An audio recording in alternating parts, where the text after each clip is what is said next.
A tech-savvy rider implemented new technology to modify his 2015 GL 1800 Honda Goldwing. That Goldwing later became known as Black Flash, an extreme lighting show bike.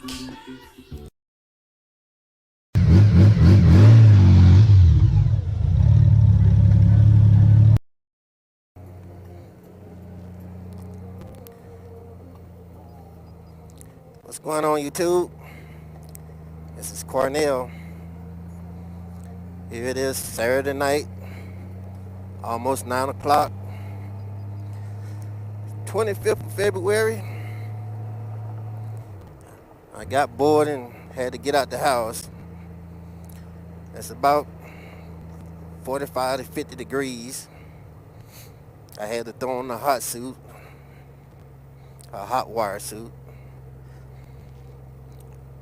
Before I get into this monologue, I wanted to say, hey, thank you to everyone that participated in my last monologue video, giving your input on all the information for all my fellow Goldwing riders that are over 6 foot, that's 6 foot and over.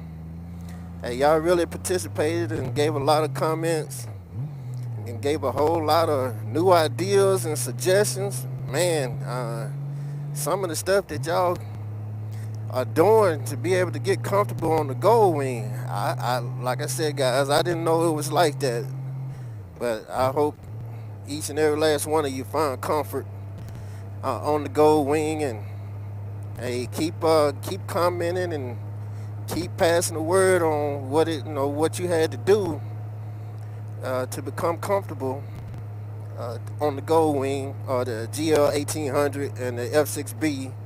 I keep saying Goldwing and F6B but all actuality, the F6B is the Goldwing, so I need to clarify that. So I just want to say, hey, thank you for giving me your input for the F6B and the GL 1800 Goldwing accessories that you all had to purchase, and the guys that threw that out there to me, wanted me to post it. They really appreciate all the comments and suggestions you all put out for them. And I personally want to say thank you to each and every last one of you that commented. Now to continue on, tonight is Saturday night. I'm out ghost riding. Ghost riding, my definition is gun holstered on the side of my tank. I'm open carry. I prefer riding like this on the weekend because this is where mostly all the crazy stuff starts, really happening around here. People coming from all over, coming from Texas, coming from Kansas, and then we have MAA fighting tonight, and so it's bringing in a lot of people into town. I mostly ride open carry over the weekend, not to show off that I have weapons, but this is when the majority of all the things that can go wrong will usually go wrong over the weekend.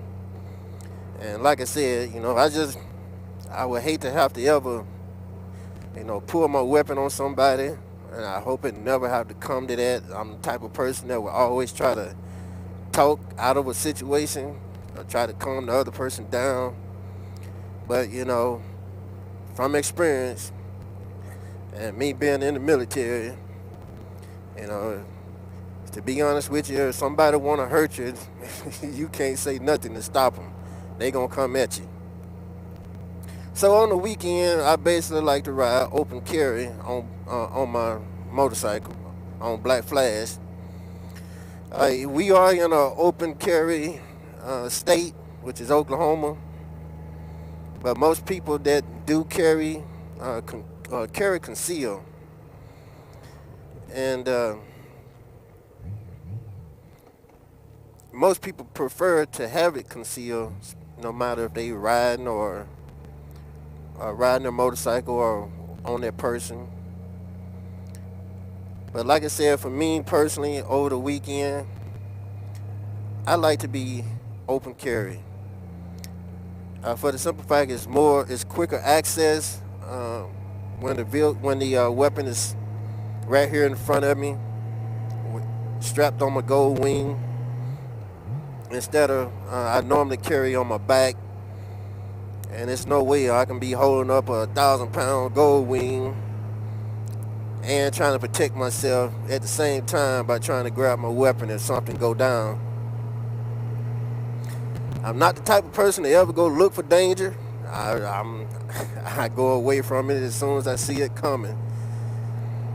But the reason I like to ride open carry, for the simple fact, it's easier access because the weapon is right here in front of me.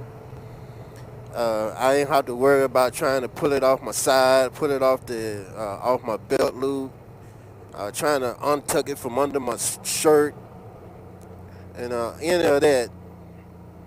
It's been plenty of times I've been riding down a neighborhood, going through this little ghettos that I be riding through, and people don't know me. It's easily for someone to try to walk up behind me when my back is turned.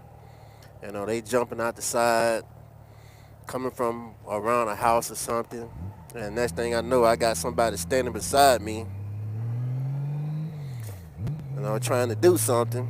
One particular night I was riding around and this dude, he was on something, man. I don't know what he was on, but he snuck up behind me and he tapped me on the shoulder like, get off your motorcycle so I can whoop your ass. I didn't know the kid. I mean, that's what he was, a kid, no more than 18, 19 years old. But he was on something, you know. And like I said, I'm quicker to try to talk a person out of trying to basically help him save his own life before he took it too far. And this particular night, this guy, when he came up behind me and hit me, it just little petty hit. He was so out of it, he didn't know what he was doing anyway. But when I looked back, he had another friend walking with him, and his other friend was sober. He wasn't high or anything like that. And he immediately ran up and like, sir, please don't do anything. Don't do anything. He messed up in the head. He messed up. And I refrained from, trying to protect myself and start trying to talk to the guy. Hey, man, you just need to calm down and wait on your friend to come up from the back there. Wait on him before you try to go any further with this.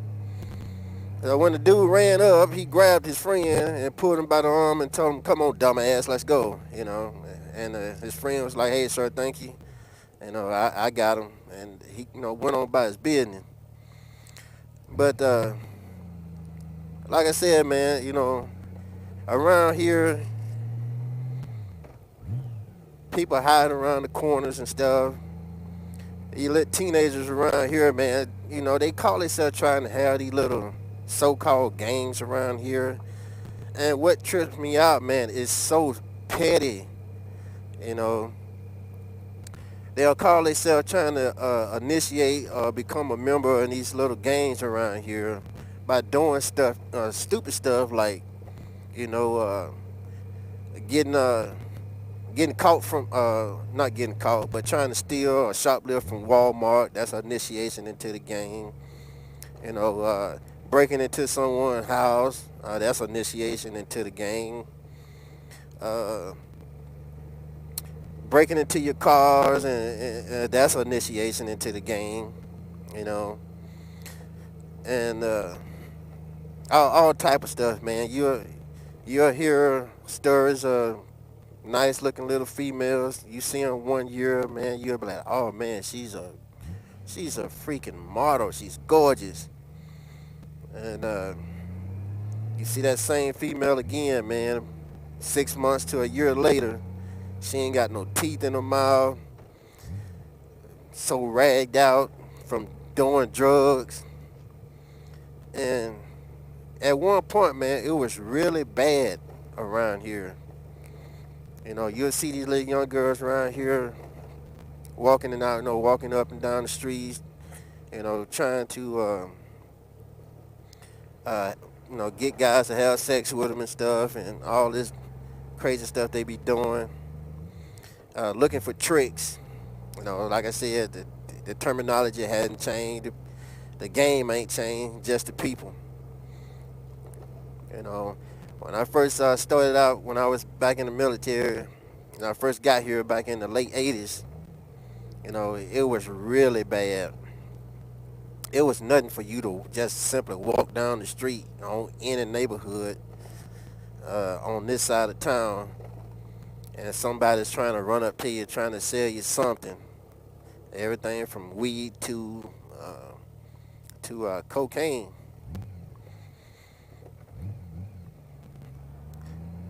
These days it's more they done moved up into the meth and stuff like that.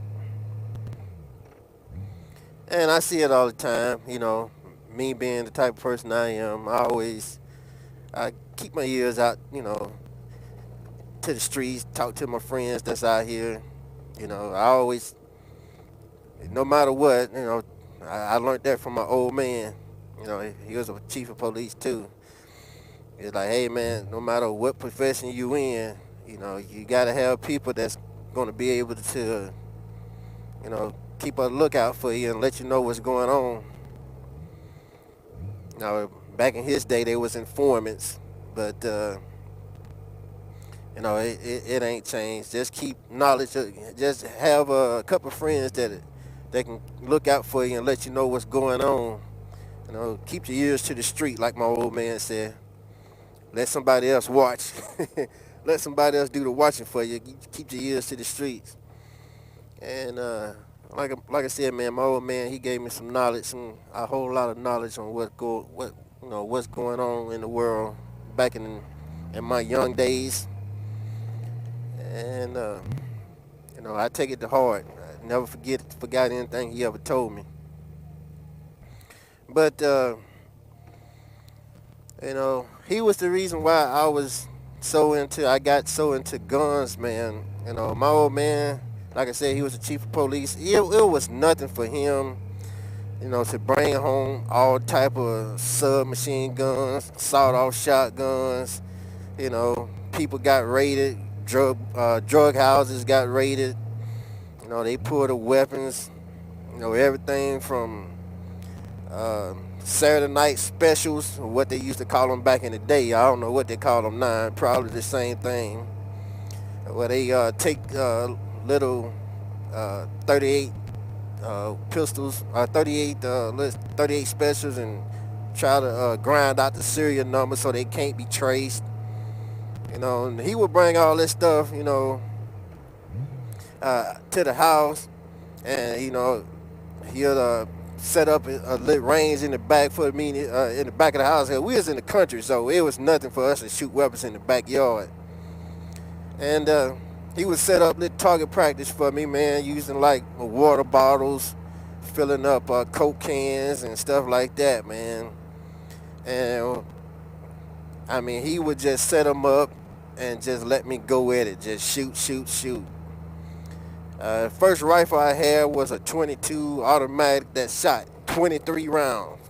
Yeah, it was a 22 automatic that shot 23 rounds.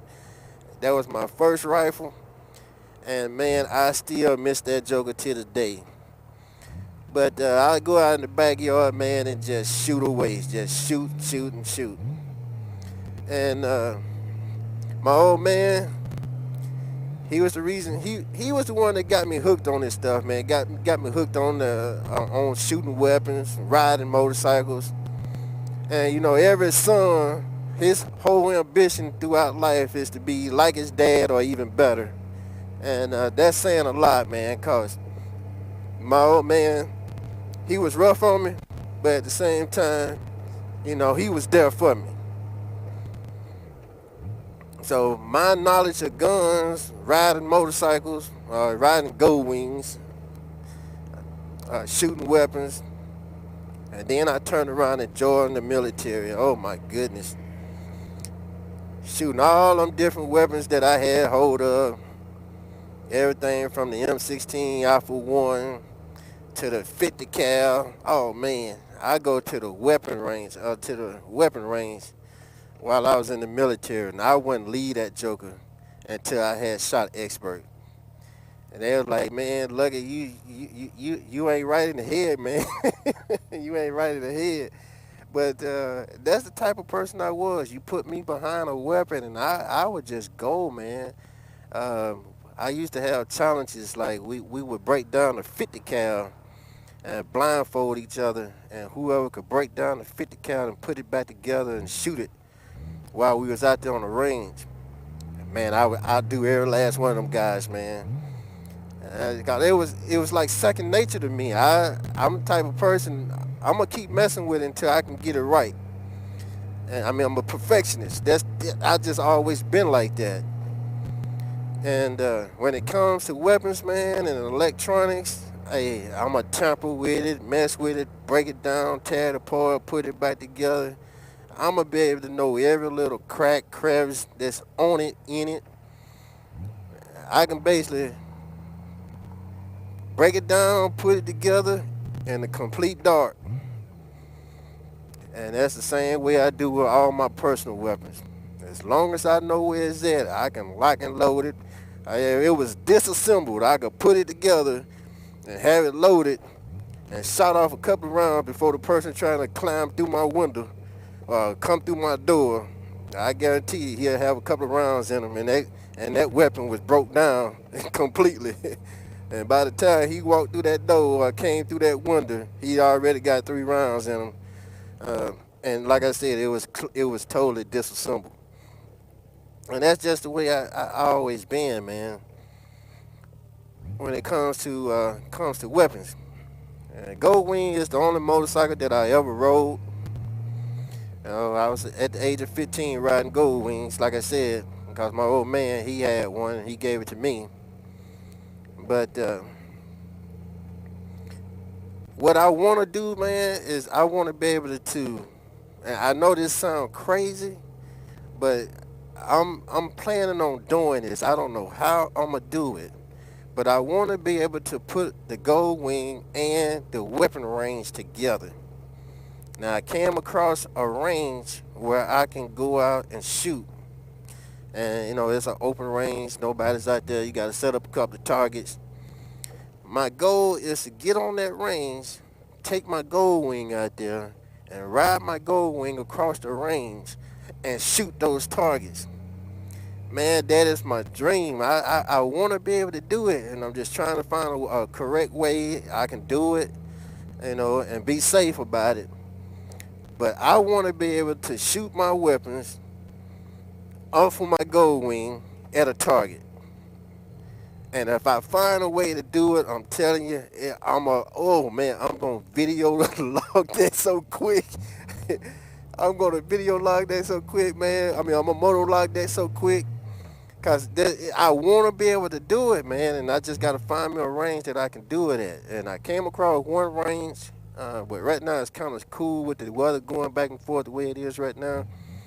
Like I said, it was like 70 degrees yesterday, and today I could have rode my motorcycle yesterday in short pants. Well, I don't do that, but that's how warm it is.